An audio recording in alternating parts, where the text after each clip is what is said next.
Break کے بعد پھر آپ کی خدمت میں ایک بار حاضر ہیں. واٹس ایپ ٹیکسٹ میسیجز کے ذریعے جو سوالات ہیں آغا کی خدمت میں پیش کرتے ہیں. آغا اجازت ہے؟ بسم اللہ. السلام علیکم. علیکم السلام.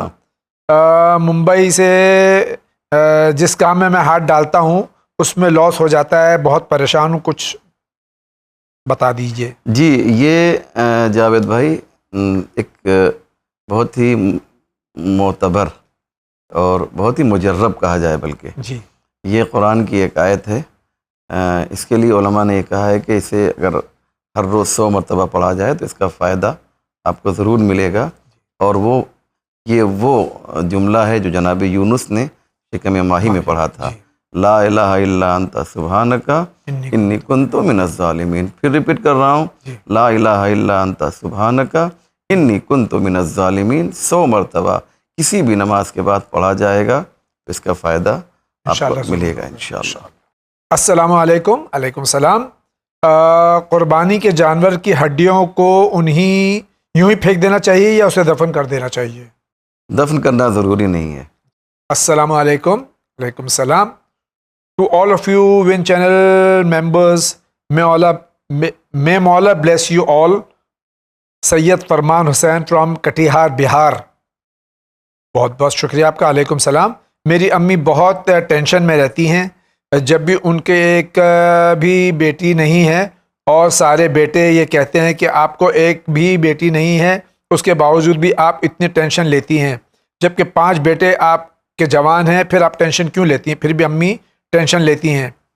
شک بھی بہت کرتی ہیں. سمجھ کے لوگ اگر ہمارے آنگن میں آ جاتا ہے تو اس پہ شک کرتی ہیں، یعنی شک وغیرہ اور جادو وغیرہ پر ان کا یقین ہے. یہ مختصر سوال ہے ان کا، تو اس کا کوئی جواب دے دیجئے. جی میں یہ عرض کروں گا کہ شک ایک بیماری ہے. جی. اور جہاں تک انسان خود اعتمادی جب کھو دیتا ہے تو وہ شک کرتا ہے. لہذا ضروری یہ ہے کہ پہلے ان میں خود اعتمادی پیدا ہونا چاہیے. سیلف کانفیڈنس اگر نہیں ہوگا تو اس کے جاوید بھائی بہت سے نقصانات سامنے آتے ہیں، اور گھروں میں شک کی وجہ سے بڑے بڑے گھر تباہ ہو گئے ہیں. لہذا میں ان کی والدہ سے بھی گزارش کروں گا، اور اس کے ذریعے سے تمام ناظرین سے گزارش کروں گا کہ اس بیماری سے خدا را اپنے کو دور رکھیے. ورنہ یہ جو انہوں نے پرابلم بتایا ہے کہ ایک پرابلم ایک نہیں انیک پرابلمس جو ہیں کریٹ ہوتے ہیں شک کی بنیاد پر. بس میں اتنا ہی کہنا چاہوں گا. السلام علیکم. علیکم السلام. My question is after how many days of delivery a woman can pray namaz and Quran. یعنی ایک جب بچہ عورت کے یہاں پیدا ہوتا ہے تو کتنے دنوں بعد وہ پاک ہو جاتی ہے؟ اصل میں یہ ایک بہت بڑی غلط فہمی ہے کہ وہ 1.25 مہینے کے بعد ہی جسے چلہ کہتے ہیں، 1.25 مہینے کے بعد ہی وہ عورت نماز پڑھ سکتی ہے. اس کے پہلے وہ بالکل ایک دم نجس اور کہیں آ نہیں سکتی، جا نہیں سکتی. بالکل غلط ہے. جب خون رک جائے تو چاہے وہ 1 دن ہو، چاہے 2 دن ہو، چاہے 3 دن ہو، چاہے اور زیادہ دن بھی ہو، وہ عورت غسل نفاس کرے گی، اور اس کے بعد وہ پاک ہو جائے گی، نماز پڑھے گی، مجلس میں جائے گی، فرشادہ بیٹھے گی، باہر نکلے گی. بس شرط صرف ایک عدد ہے جاوید بھائی کہ وہ خون رک جائے، چاہے وہ 1 دن کا ہو یا 10 دن کا. جی ہاں جی ہاں، اس سے زیادہ نہیں ہو سکتا. جی ہاں جی ہاں جی. السلام علیکم. علیکم السلام. میرا سوال یہ ہے کہ جا نماز کے اوپر اگر کعبہ کی تصویر بنی ہے اور نماز پڑھنے میں سجدے کے وقت ہمارا گھٹنا اس تصویر پر پڑ جائے تو یہ کیسا ہے؟ نہ پڑھے تو بہتر ہے. السلام علیکم جاوید بھائی اور مولانا صاحب. علیکم السلام. میرا پہلا سوال ہے، امام زمانہ عجل اللہ تعالیٰ فرجہ شریف غیبت میں ہیں، اس کا اہل سنت کتاب میں کوئی حوالہ ہے؟ یہ جو سوال ہے اچھا سوال ہے. یہ جی حوالے بہت سے ہیں، اور ابو نعیم اصفہانی اہل سنت والجماعت کے بہت ہی مشہور عالم ہیں. انہوں نے کتاب لکھی ہے، 40 حدیثیں امام زمانہ کے سلسلے میں انہوں نے جمع کی ہیں، اور اس کا کتاب کا نام رکھا ہے 40 حدیثہ. اللہ اکبر. جی ہاں، اور 40 حدیثیں. جی ہاں 40 حدیثیں. اس میں صرف امام زمانہ کا تذکرہ کیا ہے. کہ جس سے یہ ثابت ہے کہ ایک شخص ہے فرزند فاطمہ میں جو آئے گا اور زمین کو عدل و انصاف سے ظہور کرے گا اور زمین کو عدل و انصاف سے بھر دے گا جس طرح سے وہ ظلم و جور سے بھری ہوئی ہوگی۔ البتہ ابن ابی الحدید معتزلی نے شرح نہج البلاغہ میں اس پر ایک مکمل بحث کی ہے، جو بھی سنی عالم دین ہیں، وہ بھی یہ کہتے ہیں کہ یہ جو مسئلہ ہے، مسئلہ امام زمان، یہ متفق ہے اہل سنت کے نظر میں۔ بہت سی آپ حوالے کے لیے آپ کہیے تو میں 40-50 حوالے میں آپ کو دے سکتا ہوں، لیکن میرا خیال ہے بہذا المقدار یکفی، اتنا ہی کافی ہوگا۔ شکریہ۔ دوسرا سوال ہے کہ چینل ون پہ مولانا عابد رضا عابدی صاحب نے کہا تھا سورہ ابراہیم کی آیت نمبر 12 اپنے پاس رکھ لیں، جوائنٹ پین سے شفا ملے گی۔ کیا آیت لکھ کے رکھنا ہوگا یا پرنٹ نکال کے بھی رکھ سکتے ہیں؟ اور اس کا جواب دے دیجئے۔ دیکھیے، اس طرح کی کوئی بھی چیز ہو جی جو جہاں پر کہا گیا ہے کہ صاحب اس کو آپ رکھیے، تو لکھ کر رکھنا بہتر ہے، اگر پرنٹ بھی کافی ہو جاتا ہے۔ جی شکریہ۔ احترام لازم ہے، بس احترام کرنا چاہیے۔ السلام علیکم۔ وعلیکم السلام۔ وعلیکم السلام۔ پروردگار میں قرآن شریف میں ارشاد فرمایا ہے کہ کسی کے عمل کی سزا دوسرے کو نہیں دی جائے گی، پھر اکثر یہ کیوں کہا جاتا ہے کہ بیوی اگر بے پردہ ہے اور شوہر کی اجازت کے بغیر جاتی ہے، شوہر کی اجازت تو شوہر کو بھی جہنم میں ڈالا جائے گا؟ شوہر کہتا ہے پردہ کرنے کو لیکن بیوی نہیں کرتی۔ نہیں، غلط، یہ سوال غلط ہے، اس کو ذرا سا کریکٹ کیجئے۔ جی اگر ایک شوہر، جی جاوید بھائی، وہ اپنی بیوی سے پردے کے لیے کہہ رہا ہے اور اس کے بعد بھی وہ نہیں مانتی ہے، تو شوہر کو کوئی گناہ نہیں ہوگا۔ گناہ کب ہے؟ کہ جب وہ انکریج کرے کہ تم پردہ نہ کرو، جی، تب اس کو جو ہے یا راضی ہے تو رضایت یا تشویق کی بنیاد پر جی اسے گناہ ملے گا۔ جی لیکن اگر وہ خود کہہ رہا ہے اور اس کی بیوی نہیں مان رہی ہے، ایسی بہت سی بیویاں ہیں جی کہ شوہر نے کہا، اور جناب نوح کی بیوی جی جی آپ لے لیجیے، جناب نوح تاریخ کی میں بیوی، بہت سی بیویاں مل جائیں گی، جناب لوط کی بیوی جی جی نہیں، تو اس کا مطلب کیا وہ شوہر پہ کوئی عذاب نازل ہوگا؟ نہیں۔ اگر شوہر نے اپنا وظیفہ انجام دیا ہے اور اس کے بعد وہ بیوی نہیں مان رہی ہے، تو اس پر کوئی گناہ نہیں ہوگا۔ سلام علیکم۔ السلام۔ علیکم السلام۔ عدت وفات شوہر کے ختم ہونے کے بعد کیا کچھ نظر یا فاتحہ کرنی ہوتی ہے؟ نہیں، کوئی ضرورت نہیں ہے، وہ آٹومیٹک جو دن آئے گا، جی وہ جو عدہ ہے، عدہ وفات، وہ ختم ہو جائے گا۔ آپ اس ایام میں بھی فاتحہ اور درود سب پڑھ سکتی ہیں؟ جی ہاں، جی ہاں، جی ہاں۔ السلام علیکم۔ وعلیکم السلام۔ میں رفیق احمد، ٹمکر، کرناٹکا سے۔ میں شادی ہونے کے 8 سال ہو گئے، ابھی تک اولاد نہیں ہوئی۔ میری بیوی کا نام ہنا پروین ہے، آپ پلیز کوئی علاج بتائیے۔ ابھی آپ تھوڑی دیر میں نے نسخہ بتایا تھا، جی، اور ایک اور سن لیجئے، رب لا تذرنی فردن وانت خیر الوارثین۔ جی یہ بھی وظیفہ اگر جاری رکھیں تو اس کا بھی اثر ظاہر ہوگا۔ انشاءاللہ العزیز۔ السلام علیکم۔ وعلیکم السلام۔ میں ایک تھیٹر بزنس کرنا چاہتا ہوں، کیا یہ حلال ہے یا حرام ہے؟ تھیٹر میں آپ کام کیا ہو رہا ہے، یہ امپورٹنٹ ہے۔ ذاتی طور پہ تھیٹر کا بزنس نہ حرام ہے نہ حلال ہے۔ جی اگر ایک حلال کام کے لیے اس کا استعمال ہو رہا ہے تھیٹر کا، تو حلال ہے۔ اصل بہت سے تھیٹر میں اچھی باتیں بھی ہوتی ہیں، لیکن ہندوستان میں زیادہ تر تھیٹر کا استعمال حرام کاموں کے لیے ہوتا ہے، تو مقدمہ حرام بھی حرام ہوتا ہے۔ جی تعاونوا علی البر والتقوی ولا تعاونوا علی الاثم والعدوان، قرآن کہتا ہے جی اگر آپ نے شراب کے لیے بوٹل تیار کی ہے تو وہ بوٹل بنانا بھی آپ کے لیے حرام ہے۔ حرام ہے۔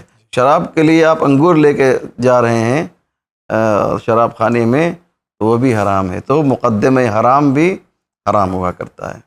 السلام علیکم۔ وعلیکم السلام۔ میرے انکل کے برین میں ٹی بی تھا، اسے آپریٹ کرایا تھا، تب سے وہ پیرالائز ہیں، انفیکٹ اب تو بولتے بھی نہیں ہیں، اس کے لیے کوئی دعا بتا دیجئے۔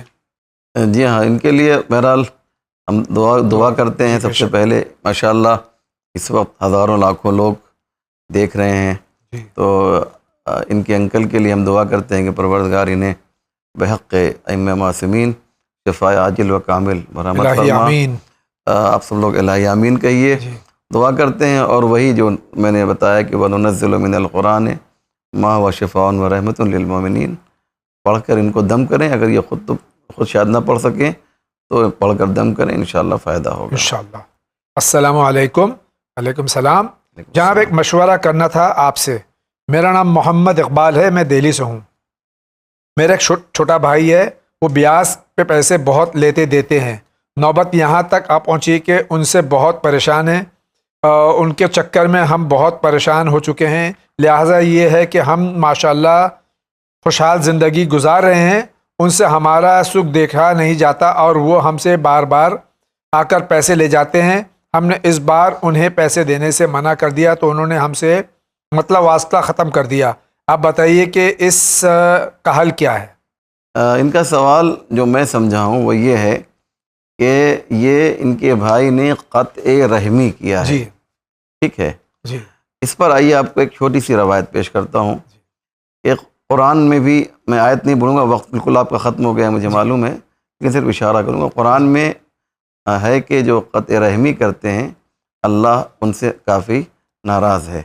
حدیثیں بھی اس سلسلے میں آپ کو ملیں گی قطع رحمی کے سلسلے میں. نہیں، بیاس پہ پیسے بھی لیتے دیتے ہیں ان کے بھائی. میں وہاں پر بھی آؤں گا، لیکن پہلے آخری والی بات. جی بے شک. تو یہ جو ہے قطع رحمی ایک گناہ ہے جی، اور صلہ رحمی کا ایک ثواب ہے. ایک شخص آتا ہے چھٹے امام جعفر صادق علیہ السلام کے پاس کہ ہم کیا کریں، ہم تو اپنے رشتہ دار سے، فلاں میرا عزیز ہے، اس سے صلہ رحمی کرتے ہیں لیکن وہ ہم سے قطع رحمی کرتا ہے. جاوید بھائی کیا حسین جواب دیا ہے امام نے، ہماری جانیں قربان ہو جائیں. بے شک. بہت ہی خوبصورت جواب دیا. امام نے کہا دیکھو قطع رحمی کا ایک گناہ ہے، جی صلہ رحمی کا ایک ثواب ہے. مثلا عمر میں اضافہ ہوتا ہے، رزق میں اضافہ ہوتا ہے صلہ رحمی کا. تو امام نے کہا تم اس سے صلہ رحمی کرتے ہو، جی وہ تم سے قطع رحمی کرتا ہے، تو اسے قطع رحمی کا عذاب ملے گا جی اور تمہیں صلہ رحمی کا ثواب ملے گا. جی وہ جو کر رہا ہے کرتا رہے، جی تم اس سے محبت سے پیش آؤ. دوسری بات جو انہوں نے یہ کہی کہ سود کے اوپر، جی یہ سود کا کاروبار کر رہے ہیں. جی سود کیسا ہے، اس کے تمام شرائط ہیں. مثلا بینک سے اگر سود لیا جا رہا ہے، سرکاری بینک ہندوستان میں، ہندوستان کا جو بینک ہے، جو غیر اسلامی بینک ہے، اس سے سود لینے میں کوئی حرج نہیں ہے. اب یہ بہت ہی غیر واضح سوال ہے، لیکن اگر ایک مسلمان سے سود لے رہا ہے تو جائز نہیں. تو جائز نہیں ہے. میں اتنا کہہ سکتا ہوں. السلام علیکم. وعلیکم السلام. میرا نام تنویر فاطمہ ہے، میں مظفر نگر سے ہوں. میرا سوال ہے کہ مجھے یاد نہیں ہے کہ میرا عقیقہ ہوا ہے یا نہیں. میری عمر 50 سال کی ہے، تو اب کیا حکم ہے میرے لیے؟ آپ ایک عقیقہ کرا سکتی ہیں، کوئی حرج نہیں ہے. آپ کو معلوم نہیں ہے، شک ہے، تو اگر دوسرا عقیقہ بھی ہو جائے تو کوئی حرج نہیں. کوئی حرج نہیں ہے، فائدہ ہی ملے گا آپ کو انشاءاللہ. السلام علیکم. وعلیکم السلام. کیا زیارت عاشورہ پڑھنے کے بعد نماز زیارت امام حسین علیہ الصلوۃ والسلام پڑھنا ضروری ہے؟ ضروری نہیں ہے، پڑھیں گے تو اس کا ثواب ملے گا. السلام علیکم. وعلیکم السلام. میں نے 10 روزے مانے ہوئے تھے، اس میں سے 2 رکھے اور باقی روزے نہیں رکھے، تو کیا اس کے بدلے میں شکرانہ نماز ادا کر سکتے ہیں؟ بالکل نہیں. جی. جیسی نیت ہے، نظر آپ نے 10 روزے کی ہے تو 10 ہی رکھنا ہے، تو 10 روزہ رکھنا ہے، 9 بھی نہیں چلے گا. جی 10 روزہ مکمل. 9.5 بھی نہیں چلیں گے. جی ہاں جی ہاں بالکل بالکل. السلام علیکم. وعلیکم السلام. مولانا صاحب جاوید بھائی، ماشاءاللہ آپ کا پروگرام لوگوں کی دینی معلومات میں اضافہ کر رہا ہے، الحمدللہ. میرا سوال ہے کہ ہم 3 بھائی اور 1 بہن اور میرے والد ماشاءاللہ سب روزی سے لگے ہیں اور ہم سب ساتھ رہتے ہیں. ہمارا سوال یہ ہے کہ ہر ایک فرد کے نام سے الگ الگ بکروں کی قربانی ہوگی یا سب ایک ساتھ کر سکتے ہیں؟ آپ کے اوپر ہے. جی مالی حالت آپ کی کیسی ہے. جی چاہیں تو ہر ایک کی طرف سے ایک بکرے کی قربانی کر دیں، سب کی طرف سے قربانی سب کر کی دیں. طرف سے ایک کر لیں. السلام علیکم. وعلیکم السلام. میرا نام علی عباس ہے، میں پالامانیر سے ہوں. آدم حوا کا نکاح کس نے پڑھایا تھا؟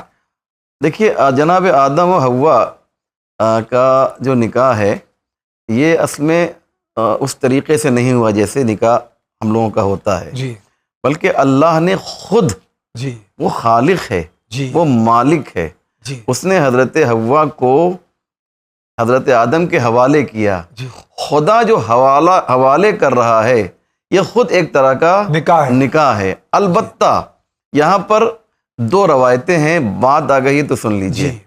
ایک علماء اہل سنت کا نظریہ ہے، ایک شیعوں کا نظریہ ہے کہ جناب جبریل نے کہا کہ دیکھو حوا تو تم کو دی جا رہی ہے لیکن تمہیں مہر بھی دینا پڑے گا.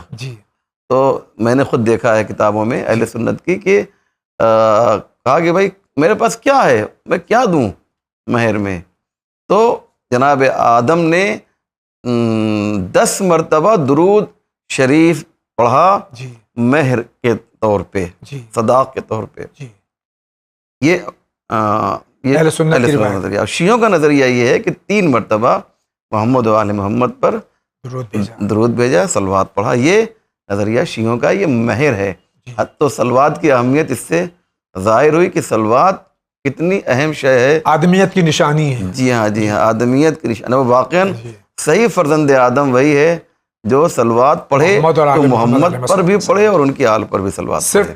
صرف محمد پہ نہیں، آل محمد پر بھی. اللہم صلی علی محمد و آل محمد ہونا چاہیے. فقط ایک حدیث آپ کو سنا دیتا ہوں. پیغمبر نے فرمایا لا تصلوا علیہ الصلاۃ البترا، دیکھو میرے اوپر دم کٹی ہوئی صلوات مت پڑھنا. تو لوگوں نے کہا یہ دم کٹی ہوئی صلوات کیا ہے؟ کہا اس کا مطلب یہ ہے کہ مجھ پر تو صلوات پڑھ رہے ہو تم لیکن میری آل پر صلوات نہیں پڑھ رہے ہو. تو اس لیے وآل محمد بھی آنا ضروری ہے اگر چاہتے یہ ہو کہ صلوات قبول ہو، صحیح صلوات اور مکمل صلوات ہو. انما اتخذ اللہ ابراہیم خلیلا لکثرت صلواتہ علی محمد و آل محمد. اللہ اکبر. جناب ابراہیم کو اس لیے خلیل بنایا گیا کہ وہ محمد اور آل محمد پر کثرت سے صلوات بھیجا کرتے تھے. سبحان اللہ سبحان اللہ. بہت بہت شکریہ. السلام علیکم. وعلیکم السلام. جاوید بھائی، میں زما حیدر لکھنؤ سے ہوں. مولانا صاحب میرا کوشچن ہے کہ کچھ لوگ مسجد میں درگاہ میں سلیپر لے کر اندر جاتے ہیں تو کیا صحیح ہے؟ کوشش یہ کریں، لے جانے میں کوئی حرج نہیں ہے. مسجد حرام میں آپ دیکھیے یا مسجد نبی میں لوگ لے ہی کر جاتے ہیں. کوشش یہ کرنی چاہیے کہ اگر نجس ہے تو لے کر نہیں جائیں، اور اگر ایسی کوئی حالت ہے بھی تو پلاسٹک کی تھیلی میں لے جائیں تاکہ مسجد نجس نہ ہو. السلام علیکم. ویسے لے جانا جائز ہے. السلام علیکم. وعلیکم السلام. فراز فرام حیدرآباد انڈیا. میرا سوال ہے گھر رینٹ پہ دینے کے بعد اس کا آنے والا پیسہ کیا جائز ہے؟ میں نے اتفاق سے بتایا شروع میں ہی بالکل جائز ہے، بشرطے کہ جو گھر ہے وہ جائز ہو. وہ جو ہے غصبی نہ ہو. بھائی کا حق مار لیا آپ نے، اب اس سے وہ گھر آپ نے کرائے پہ دے دیا تو وہ جو کرایہ آ رہا ہے نا جاوید بھائی وہ بھی ایک طرح سے ناجائز ہے. بہت بہت شکریہ. السلام علیکم. وعلیکم السلام. میرا نام اشفاق ہے. میرا سوال ہے کہ عورت کے لیے اس کے شوہر کا کیا مرتبہ ہے؟ عورت کے لیے اس کے شوہر کا مرتبہ یہ ہے کہ وہ الرجال قوامون علی النساء، قرآن کی آیت ہے. وہ اس گھر کا حاکم ہے، یعنی وہ ایک طرح سے مدیر ہے، گھر کو چلانے والا ہے. دیکھیے جاوید بھائی، لوگ کہتے ہیں صاحب یہاں پر اسلام نے جو ہے شوہر کو بہت بڑا کر دیا اور عورت کو بہت چھوٹا کر دیا. ایسا نہیں. ایک تو مدیر ہوگا نا، ایک پرنسپل تو ایک ہی ہوگا نا، چلانے والا تو ایک ہوگا. تو عورت کا کام یہ ہے کہ گھر کو چلائے، مرد کا کام یہ ہے کہ باہر کے امور کو دیکھے اور ذمہ داری بھی گھر کی وہ نبھائے. تو ایک طرح سے وہ مسئول ہے، ذمہ دار ہے گھر کا. ظلم کرنے کا حق نہیں ہے. ظلم تو بالکل نہیں کر سکتا ہے. اور میں بات آ گئی تو سن لیں کہ اس کا مطلب یہ نہیں ہے، حکومت کا مطلب یہ نہیں ہے کہ وہ جو چاہے وہ عورت سے کہہ سکتا ہے. میں مسئلہ بتاؤں شرعی، بہت خطرناک بات کہنے جا رہا ہوں، سنیں گے کہ اسلام تو اس مسئلے میں اتنا حساس ہے کہ شوہر کو بعنوان شوہر کہ میں تمہارا شوہر ہوں، مجھے 1 گلاس پانی پلا دو، نہیں مانگ سکتا ہے. پیار سے کہے تو الگ بات، وہ پلا دے ایک الگ چیز، اس کو پلانا چاہیے. لیکن یہ کہ صاحب نہیں، حق ہے، میں شوہر ہوں تمہیں پانی پلانا پڑے گا، نہیں کہہ سکتا ہے. یہ جو ہے شوہر اپنی بیوی سے اتنی بھی اجازت نہیں ہے. سلام و اسلام پر اور اسلام کے بھیجنے والے پر اور اسلام کو پہنچانے والوں پر. آئیے اسی کے ساتھ آگے بڑھتے ہیں. السلام علیکم. وعلیکم السلام. میں یہ جاننا چاہتی ہوں کہ بینک میں جاب کرنا حرام ہے یا اس کے خلاف کوئی فتویٰ ہے؟ نہیں، ہندوستان میں جو بینک ہیں ان میں جاب کی جا سکتی ہے، کوئی حرج نہیں ہے۔ السلام علیکم جاوید بھائی و مولانا صاحب۔ علیکم السلام۔ میرا سوال یہ ہے کہ میری بیٹی پڑھنے میں کمزور ہے، پڑھنے میں دل نہیں لگتا، صرف کھیلتی رہتی ہے، 10 سال کی ہے، میرا نام زرینہ فاطمہ ہے، کچھ دعا بتا دیجیے۔ اب 10 سال کی بچی تو کھیلے گی نا۔ 10 سال کی بچی کے لیے دعا، یہ بھی عجیب بات ہے، لیکن اگر جی وہ دعا پڑھ سکتی ہے تو ایک دعا ہے جو مفاتیح الجنان میں بھی شیخ عباس قمی رحمۃ اللہ علیہ نے لکھی ہے کہ اگر وہ بچی پڑھ لے تو واقعاً اس میں تبدیلی آ جائے گی۔ کوشش یہ کریں کہ کم سے کم یہ دعا یاد کرا دیں تو انشاءاللہ باقی کام وہ خود ہی کر لے گی انشاءاللہ۔ وہ میں دعا پڑھتا ہوں، مفاتیح الجنان کے ابتدا میں ہے، جہاں تعقیبات نماز کا تذکرہ ہے، بالکل شروع میں ہے مفاتیح الجنان میں۔ ورنہ آپ میری گزارش یہ ہے کہ چینل ون میں فون کیجئے، وہ آپ کو دعا دے دی جائے گی، اور یہ اس کا حوالہ آپ کو اسکرین پہ آ رہا ہے۔ مفاتیح الجنان، یہ دعا یہ ہے: سبحانہ من لا یعتدی علی اہل مملکتہ، سبحانہ من لا یاخذ اہل الارض بالوان العذاب، سبحان الرؤوف الرحیم، اللہم اجعل لی فی قلبی نورا و بصرا و فہما و علما انک علی کل شیء قدیر۔ یہ دعا ہے، اس کو یاد کر لیجئے۔ اور میں ضمنی طور پہ ایک بات یہ بھی کہہ دوں کہ ہر وہ بچے جو پڑھنے میں کمزور ہیں یا جن کا حافظہ، جن کی میموری کمزور ہو گئی ہے، یہ دعا بہت ہی مجرب ہے ان لوگوں کے لیے کہ جنہیں درس یا سبق یاد نہیں ہوتا ہے۔ یہ سوال ہے کہ ایک عورت ایک وقت میں 2 شوہر رکھ سکتی ہے کہ نہیں؟ ایک عورت ایک وقت میں 2 شوہر نہیں رکھ سکتی، حرام ہے۔ حرام ہے، بالکل۔ شکریہ۔ السلام علیکم۔ علیکم السلام۔ میرا یہ سوال ہے کہ بیوی اگر نماز پڑھے، شوہر نماز نہ پڑھے تو کیا ہوگا؟ بیوی اگر جائے گی، نماز پڑھے اور شوہر نہ پڑھے تو جو نماز پڑھے گا اسے نماز کا ثواب ملے گا، جو نماز نہیں پڑھے گا وہ عذاب میں مبتلا ہوگا۔ جو بھی تارک الصلاۃ کے لیے اللہ نے جو بھی عذاب معین کیا ہے اسے ملنے والا ہے، اور جو نماز پڑھنے والے کے لیے ثواب ہے، جو نعمتیں ہیں، اسے وہ نعمتیں ملیں گی۔ بہت بہت شکریہ۔ ناظرین اکرام، اسی کے ساتھ آج کے اس ایپیسوڈ کا وقت ختم ہو جاتا ہے۔ میں حجت الاسلام کا مشکور ہوں کہ تشریف لائے، سوالات کے جوابات دیے۔ یہ جوابات آپ کا شکریہ ادا کرتا ہوں جاوید بھائی کہ آپ نے یہ فرصت، یہ موقع سخیر کو عنایت فرمائے۔ بہت بہت شکریہ آپ کا بھی۔ یہ جوابات جو ہیں شریعہ کی روشنی میں، شریعت کی روشنی میں دیے جاتے ہیں۔ امید ہے کہ ہم سب شریعت پر مکمل طور سے چلنے کی پوری کوشش کریں، اور آنے والے ایام خصوصاً عید اکبر، عید غدیر کی تیاری کریں، اور اس طرح سے عید غدیر منائیں جس طرح سے اس کا حق ہے۔ انشاءاللہ زندگی رہی تو پھر آپ سے ملاقات ہوگی، تب تک کے لیے اجازت دیجیے۔ وآخر دعوانا ان الحمد للہ رب العالمین۔